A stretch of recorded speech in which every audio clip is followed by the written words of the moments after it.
So Halloween is dying. Halloween is dead. Or at the very least, Halloween just doesn't quite feel the same as it used to, you know? These three statements and other forms of it are feelings that I've come across on my algorithms on various social media platforms while doom scrolling Instagram, TikTok, Threads, whatever else.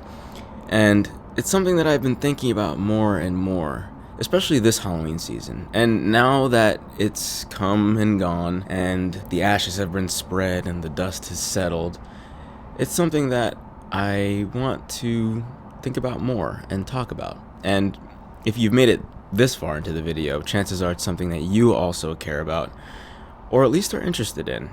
So let's talk about it. If you'll allow me, I'd like to start all of this off with a story.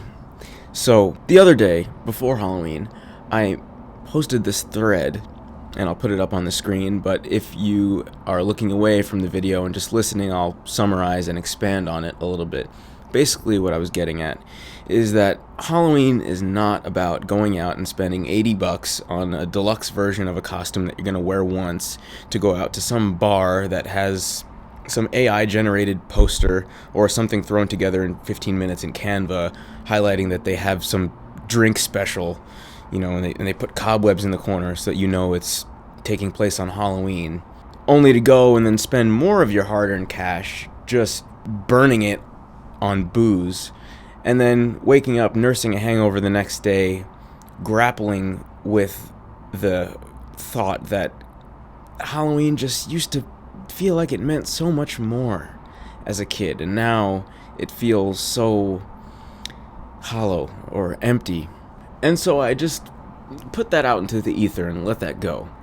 And not even an hour later, my friend, we'll call him Jack for the sake of this story, Jack texted me 2 posters to 2 different bars hosting some type of, Halloween night or something like that.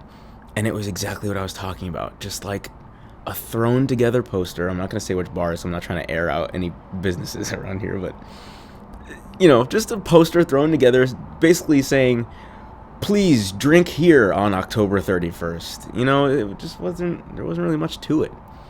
And I felt like that was the universe testing me to see if I was going to stand on business. Because at that point, I didn't have any solid plans for Halloween, and I was going to be spending it with my girlfriend here in Seattle. And so we didn't have anything really going on just yet. And she had never really done the, whole go out to a bar during Halloween type thing. So I was like, oh my God, what do we do? I don't want to do this, but what else do we have? So I said, all right, I'm down. Sure, we'll do it. But in the back of my mind, I kept myself open to something better that might come along the way. And we left it there for a day or two. And then I received a text from my friend Josh, who plays bass in the band Somber Violets. They're a really awesome gothic rock band based here in Seattle. And he texted me a flyer to this other event that I noticed immediately off the bat was way sicker, because the keys player for Somber Violets, Graves, also happens to be a really talented photographer. And they had a booth set up, and they were going to do portraits for free for anyone that came in to the event. And that's awesome. And I also noticed that there was flash tattoos and live music and DJs, like good DJs, not just like a playlist or someone standing up there playing remixes of pop songs that you don't even like. It was in also a cooler part of town. It was in a more industrial part of town, and the building just had more sauce and like more of a vibe to it. It wasn't just a sticky floor bar. It was a building with some history to it. So it already had a better vibe and more promise. But then I was thinking, well, what about my friend Jack? He invited me to this event, and I don't want to just stand him up. So I said, yo, and I texted him the flyer. Yo, we're going to go to this event. Hopefully you can meet us there. Like, you know, are you down for this? And he immediately texted me back. He was like, yes, we're so down.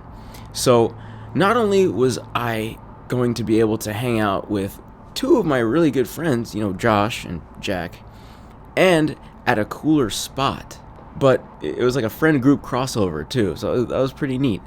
And we wound up having a great time. You know, my friend Jack's girlfriend wound up getting a flash tattoo there, and we all got our portraits taken. A group photo. It was super cute, and if I have the photo by now, if the photo folder is uploaded, I'll attach them here in the video or put them in a link in the description or something. I'll make it so that you guys can see it. But it was really awesome. It was a memorable night. The music was great.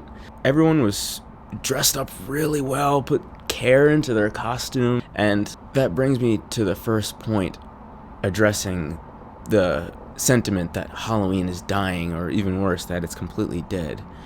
And it's not. It's just that sometimes you have to seek the fun out. I mean, most times you have to seek the fun out. It's not just going to always drop into your lap. Not just for Halloween, but in general. I think that we shouldn't just passively accept what the masses' idea of fun or meaning is to something, because it's just going to leave you feeling hollow. Instead, it's important that we think about what means the most to us and to seek that out or to create it. To my understanding, this is an event that was independently put together. A bunch of cool people with good ideas just rented out a space and made it happen. In my opinion, it wound up being the coolest event that was going on here in Seattle on the night of Halloween.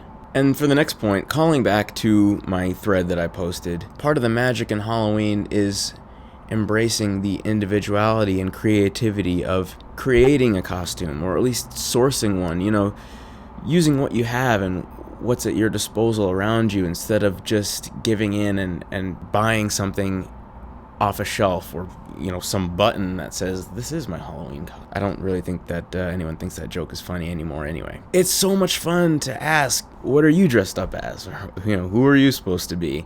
And you can actually talk about your costume. It's not like, oh, I'm a ninja, because that's just what it said on the bag when I bought it. The costumes that wind up being most memorable, in my opinion, are the ones that are made, not the ones that are just bought from a store. It's also cheaper to do it. Thrift stores, Goodwill, using what's in your closet, hot glue, tape, scissors. These are all ingredients to a great Halloween costume. It doesn't ever require you to go out and buy an expensive outfit, and also an expensive outfit that's pretty much single use, because, you know, you're going to want to be something different next year, because most people don't want to just dress up as the same exact thing every year. So what are you going to do with that deluxe polyester Beetlejuice suit? You know what I mean? Like, what's going to happen with that? It's just going to sit under your bed and that's it. I think that some of the creepiest and coolest Halloween costumes are the ones that you see from like 1930, you know, like the Great Depression Halloween era, where kids would just wear like potato sacks or something on their faces. It's completely cursed. And chances are those didn't cost as much as what it costs to go get something from any one of these stores. And I'm not trying to throw shade at Spirit Halloween, because as someone that has worked at Spirit Halloween in the past, I've noticed that ingrained in the shopping experience is this weird pressure of like, we have to buy the sickest stuff from here and floss out and get something crazy in order to have a good Halloween. On one hand, while I love the store Spirit, and, you know, it's fun to go shopping there and seeing what they have and stuff like that, and all the decor and the sick animatronics that they drop every year. It's almost like it, on the other side, it has this pressure. Well, we gotta buy all the group costumes and all the accessories, and don't forget the sword. And I get it. Like, we all want to look cool and have fun, but I don't think that that's the only route. You can have just as much, if not more fun, going out with your friends to the thrift store and seeing what you can put together. The costumes that you remember the most, when you wear them, and also that you remember the most when you see them, are the ones that are one of one, not just another insert whatever the most popular horror or creepy character of the year is, produced in mass and wrapped in single-use plastic. Yeah, Halloween does feel different, and if you sort of just go through the season passively, you can be tempted to think that it is something that's dying, but it is alive and well if you look for it and if you immerse yourself in the mood. Quite possibly the biggest release of the Halloween season, Frankenstein, just came out, and it was an absolutely beautiful film. And if you're seeing this video very soon after I release it, chances are it might even still be out in some select theaters near you. And if it is, please, I implore you to go see it in the theater. The whole topic of seeing a film on a big screen, especially a movie theater, versus watching it on your TV or your laptop, or God forbid, your phone, that's a whole different topic. And aside from the size of the screen and the quality of the audio experience, it's also the experience of being in a room where the energy around what you're watching is palpable.